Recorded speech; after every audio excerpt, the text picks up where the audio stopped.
जय हिंद दोस्तों, लक्ष्यपुर GS channel में आपका स्वागत है। अभी तक हम पढ़ चुके थे एंग्लो मराठा वार। आज से हम शुरू करेंगे Punjab and it's annexation by the British. ठीक है, तो हम अपना टॉपिक शुरू करें उससे पहले दो लाइन है कि तुम मेरे हौसले को ना तोड़ पाओगे, तुम मेरे हौसले को ना तोड़ पाओगे, माना कि तुम बलवान हो। तुम मेरे हौसले को ना तोड़ पाओगे, माना कि तुम बलवान हो। तुम्हारे सामने पूरा जमाना झुका है, हर पैर हर परवाना हर परिंदा टूटा है। चलो माना कि तुम मुझे भी तोड़ दोगे, चलो माना कि तुम मुझे भी तोड़ दोगे, पर ए वक्त तुम मेरे हौसले को ना तोड़ पाओगे। तो आइए से अब हम अपना टॉपिक करते हैं पंजाब। ठीक है,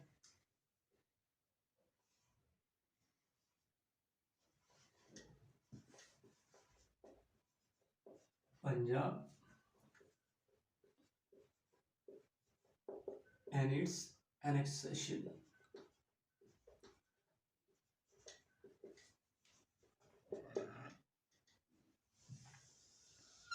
पहले पंजाब के कुछ ओवरव्यू जानेंगे। ठीक है, तो पंजाब जो सिटी जो था, स्टेट जो था, इसको एस्टेब्लिश किसने किया था? रंजीत सिंह।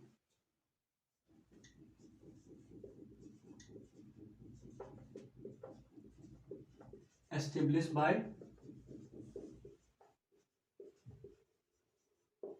रंजीत सिंह। ठीक है, रंजीत सिंह किस मिस्र से थे? इनका जन्म कब हुआ था? बोर्न ऑन 1780 में। ठीक है, कौन से मिस्र से? बिलोंग टू शुक्राचार्य मिस्र। ठीक है,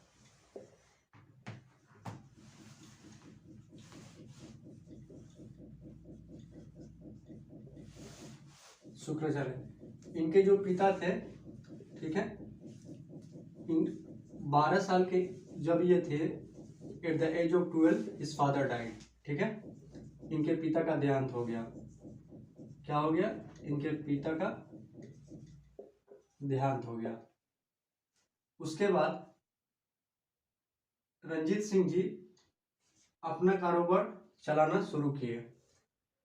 अपने रूल को 12 साल की उम्र से ही वो अपना एक एफिशिएंट आर्मी मेंटेन किए और अपने मिस्र पर गवर्न करने लगे। ठीक है, तो he also maintain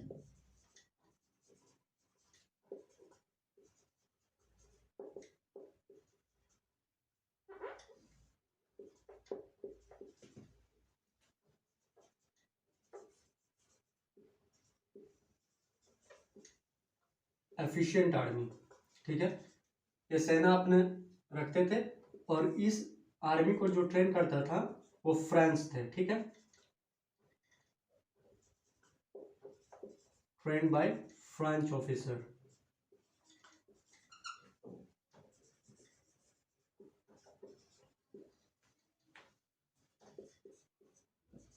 and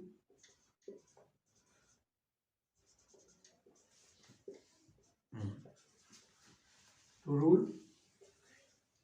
over his मिस्र।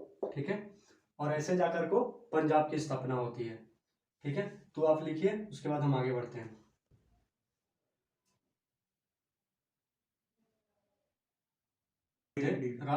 रंजीत सिंह के टाइम पे। ठीक है, एक लाहौर कैपिटल था और एक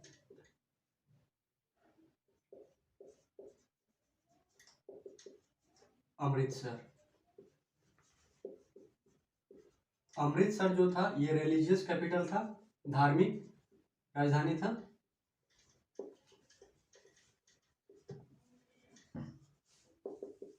ठीक है, और ये जो था राजनीतिक राजधानी था, पॉलिटिकल कैपिटल।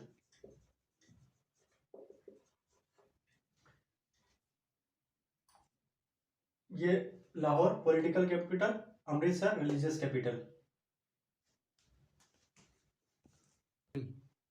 फिर उसके बाद इन्होंने 1809 में ही साइन ए ट्रीटी। क्या किया इन्होंने? एक संधि की, किसके साथ? Treaty of peace and friendship, शांति और दोस्ताना का, ठीक है,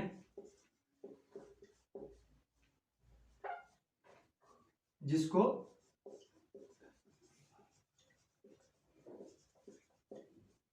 known as treaty of Amritsar कहा गया। कौन सा ट्रीटी संधि? Treaty of Amritsar. किसके किसके बीच में हुआ था ये इंग्लिश, ब्रिटिश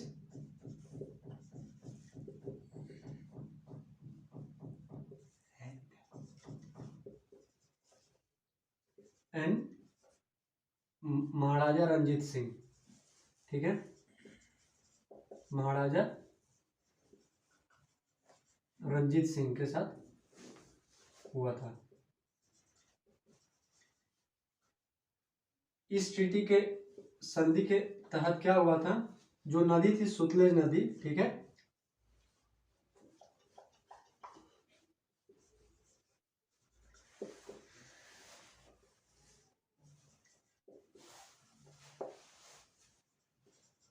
हैज बिकम, उनको इन्होंने अपना सरहद बनाया, बाउंड्री किसके किसके बीच, between English and Ranjit Singh.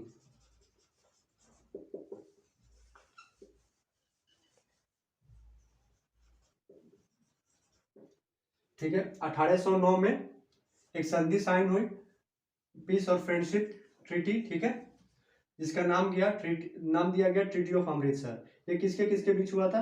British के साथ हुआ था और रंजीत सिंह के साथ। इस ट्रीटी के माध्यम से जो नदी थी सुतलेज, उसको इन दोनों के अंग्रेज और पंजाब के बीच की बाउंड्री मानी गई कि सुतलेज नदी की इस तरफ आपका एरिया रहेगा और सुतलेज नदी के इस तरफ हमारा एरिया रहेगा, ठीक है। अब ये लिखिए, फिर 1839 में, ठीक है, रंजीत सिंह मर जाते हैं, ठीक है, रंजीत सिंह डाइड। तो जब रंजीत सिंह मर जाते हैं तो लगभग उनके राज्य में 4 साल तक क्योस की स्थिति रहती है, ठीक है, एडमिनिस्ट्रेशन सही से नहीं चल पाता है, कौन राजा बनेगा कौन नहीं बनेगा, इसको लेकर को बहुत सी लड़ाई होते रहती है। तो लगभग 4 साल के अंदर में 4 राजाओं की बदली हो चुकी रहती है और फाइनली जाको उनके जो माइनर बेटे थे दलीप सिंह, उनको जाको राजा बनाया जाता है, ठीक है। एंड फाइनली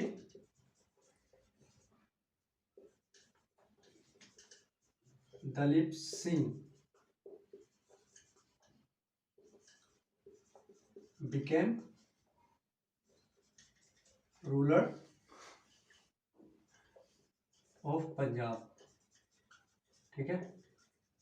तो ये हो गया। अब हम लोग पढ़ेंगे, ये तो हमने बताया कि ओवरव्यू की पंजाब की स्थापना कैसे हुई, कैसे जाकर रणजीत सिंह ने अपने एक राज्य का स्थापित किया, फिर उसके बाद अंग्रेजों के साथ संधि हुई ट्रीटी ऑफ अमृतसर, फिर उसके बाद 1839 में उनकी देहांत के बाद ये हुआ, फिर फाइनली दलीप सिंह को राजा बनाया जाता है। अब हम लोग पढ़ेंगे first Anglo Sikh war,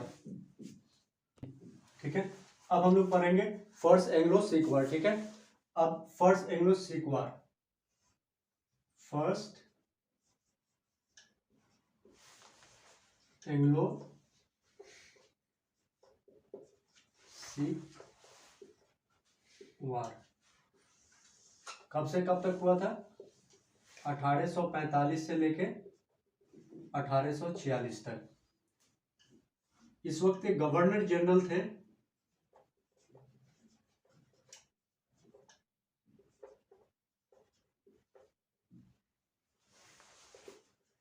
Henry हार्डिंगे। कौन थे? हेनरी हार्डिंगे, ठीक है। किसके किसके बीच में हुआ था? बिटवीन ब्रिटिश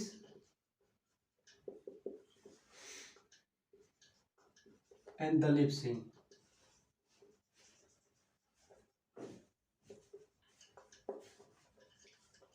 ब्रिटिश के साइड से जो लड़ रहे थे वो लॉर्ड गल्फ थे, ठीक है, कमांडर। ये क्या थे? ब्रिटिश के कमांडर थे। और दलीप सिंह साहब की तरफ से जो लड़ रहे थे वो लाल सिंह।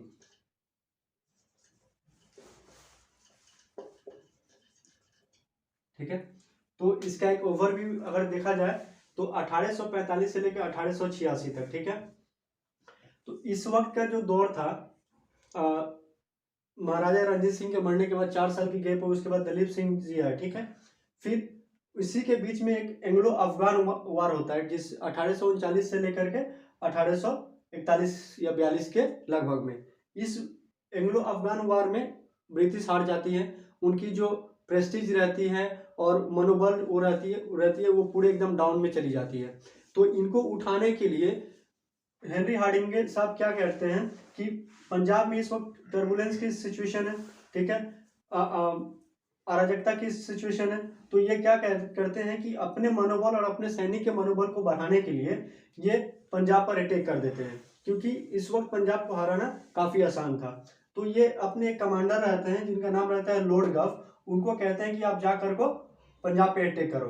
कारण क्या रहता है कि जो सिख आर्मी जो रहती है, पंजाब की जो आर्मी रहती है, वो गलती से रिवर सुतलेज को क्रॉस कर देती है और ये इनको एक्सक्यूज मिल जाता है कि पंजाब पर आक्रमण करे। तो फिर इन दोनों के बीच में लड़ाई होती है और दलीप सिंह साहब के तरफ से लड़ते हैं लाल सिंह। फाइनली जो होता है पंजाब डिफीट हो जाता है, ठीक है, पंजाब गॉट डिफीटेड, ठीक है।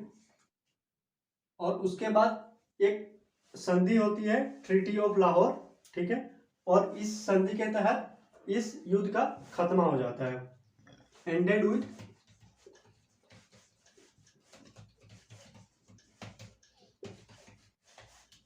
It ended with treaty of Lahore, treaty of Lahore की संधि के तहत, ठीक है, सॉरी,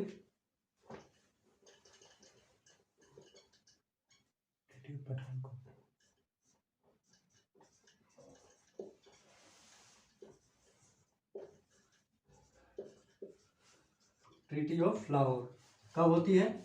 8 मार्च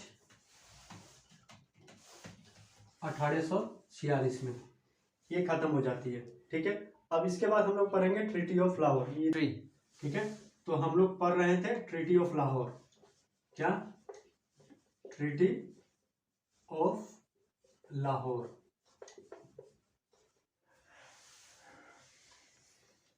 कब हुआ था?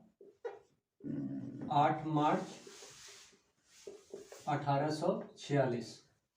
अब इसकी फीचर्स क्या थे? ठीक है, कंपनसेशन किसको देना पड़ा था? पंजाब को देना पड़ा था of ₹1 crore to English. Jalandhar Doab उनको देना पड़ा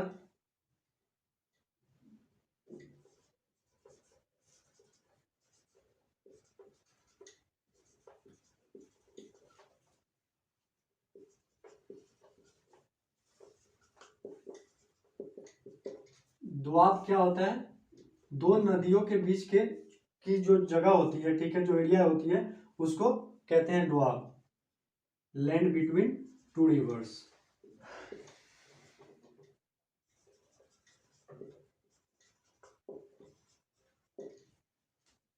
ब्रिटिश रेसिडेंट लाहौर में एस्टेब्लिश हो गया, ठीक है,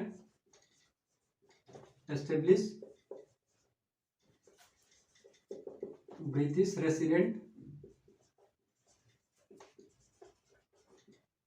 एट लाहौर। सिख आर्मी की जो स्ट्रेंथ थी, उनका जो सैनिक बल था, उनको घटा दिया गया, ठीक है।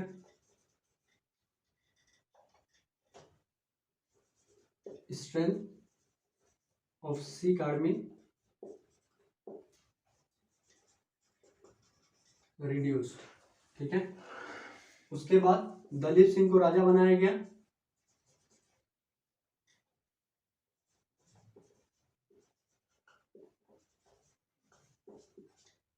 रूलर, रानी जिंदान को रीजेंट,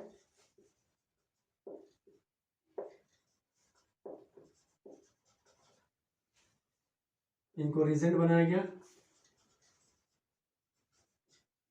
और लाल सिंह को वजीर बनाया गया।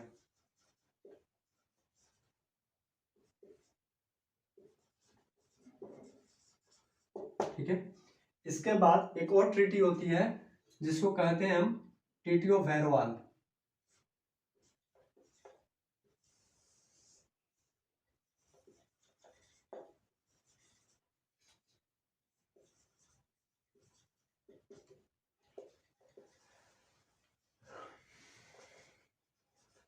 कब होती है? दिसंबर 1846 में। ठीक है, और इस तरह end of first Anglo Sikh war.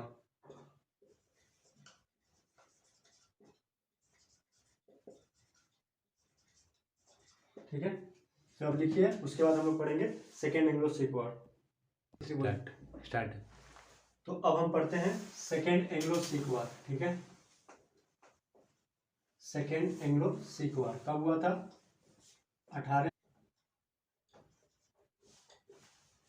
1849। ठीक है, इस वक्त के गवर्नर जनरल कौन थे?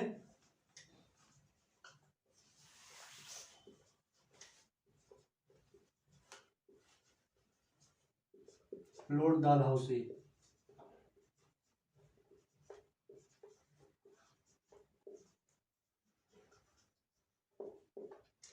ठीक है,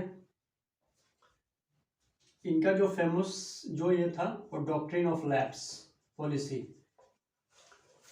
डॉक्ट्रिन ऑफ लैप्स। ठीक है, तो इसका कुछ ओवरव्यू अगर हम लोग जाने तो इस वक्त के गवर्नर जनरल आ चुके थे लॉर्ड डालहौसी। इनका शुरू से जो रहा है इनका मानसिकता वो कब्जा करना और रूल करना। ठीक है, तो ये एक तरह के अपॉर्चुनिटी ढूंढ रहे थे कि कोई भी ऐसा बहाना मिले कि हम जाकर को पंजाब पर अटैक करें और पंजाब से को हम लोग कैसे कब्जा कर चुके करें। ठीक है, इनको अपॉर्चुनिटी उस वक्त मिल जाती है कि जब सिख आर्मी के दो गवर्नर मुल्तान राज और हजारा वो अंग्रेज कंपनी पर अटैक करते हैं। यह क्या करते हैं, अपने कमांडर फिर वही लॉर्ड गफ को भेजते हैं और लड़ाई शुरू हो जाती है। पंजाब आर्मी डिफीट हो जाती है और इसके बाद में पंजाब पर इनका कब्जा हो जाता है। ठीक है, तो आइए हम पढ़ते हैं। तो किनके बीच होता है? Between English and Sikh. ठीक है, अंग्रेज के तरफ से लड़ते हैं जो कमांडर रहते हैं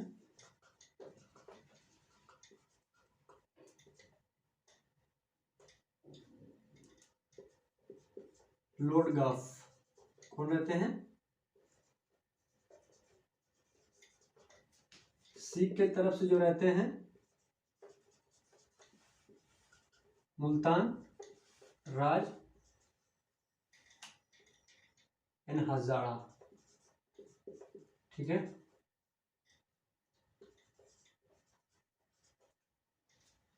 डिफीटेड, ये हार जाते हैं।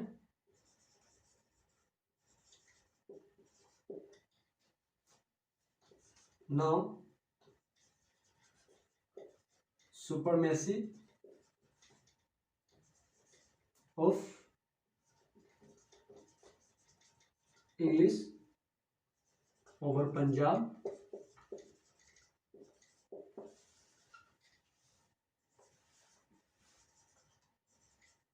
एस्टेब्लिश्ड। ठीक है,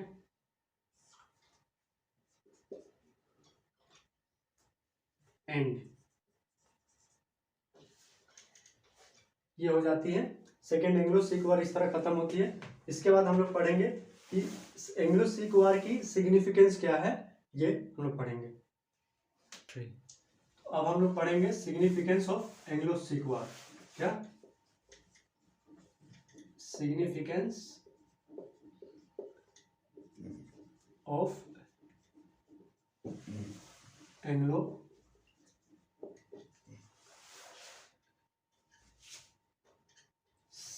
सिख वार, ठीक है।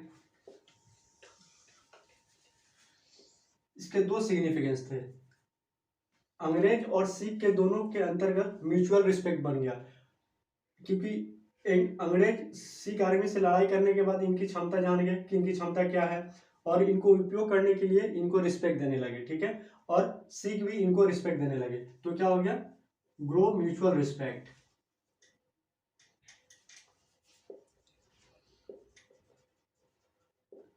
म्यूचुअल रिस्पेक्ट, ठीक है।